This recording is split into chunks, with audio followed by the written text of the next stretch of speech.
निर्विकार और तन्मय रूप से तप करना अपना मनोरथ पूर्ण करने का श्रेष्ठ मार्ग है। इसी मार्ग पर अटल एक ब्रह्मचारिणी की कथा महाभारत के शल्य पर्व में वर्णित है। यानि स्थानानि दिव्यानि विबुधानां शुभानने तपसा तानि प्राप्यानि तपोमूलम महत् सुखम। उस ब्रह्मचारिणी का नाम है श्रुतावती। महर्षि भरद्वाज और अप्सरा घृताची की तपस्विनी कन्या, जो रूप और सौंदर्य में अतुलनीय थी। भरद्वाजस्य दुहिता रूपेण प्रतिमा भुवि श्रुतावती नाम विभो कुमारी ब्रह्मचारिणी। इंद्र को पति रूप में प्राप्त करने के लिए श्रुतावती ने दृढ़ संकल्प और कठोर नियम धारण कर उग्र तप किया, जो अत्यंत दुष्कर और दुस्सह था। उसके अनेक वर्षों के घोर तप और पराभक्ति से प्रसन्न देवराज इंद्र महात्मा वशिष्ठ का रूप धारण करके श्रुतावती के आश्रम आए। श्रुतावती को 5 बदरी फल देकर उन्हें अग्नि पर पकाने को कहा। इन फलों के पकने पर ही तुम्हारी इच्छा पूर्ण होगी। ये श्रुतावती की परीक्षा थी। उसने उन बदरी फलों को पकाना प्रारंभ किया।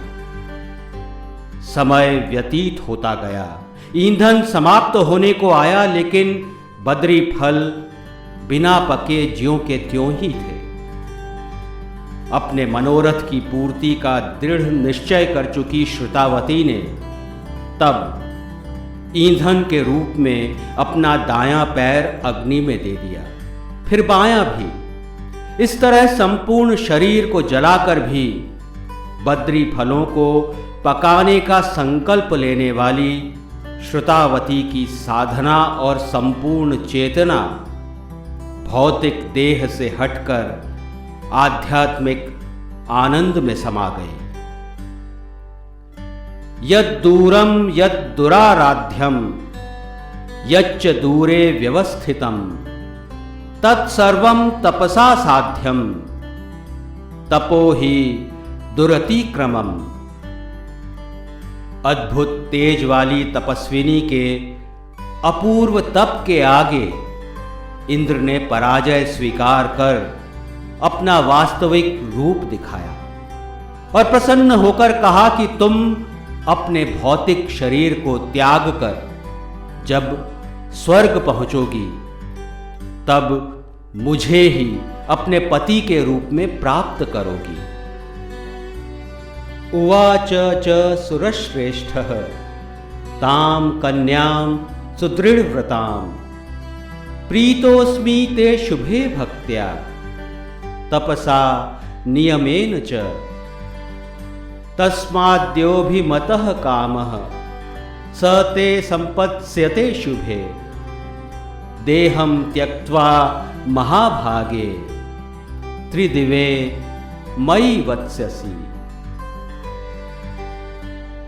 अपनी भौतिक सत्ता को इंद्र की पारलौकिक सत्ता में लय करने का संकल्प, समस्त रागत द्वेषों से मुक्त संपूर्ण समर्पण, ऐसी थी तपस्विनी श्रुतावती की असाधारण तपस्या।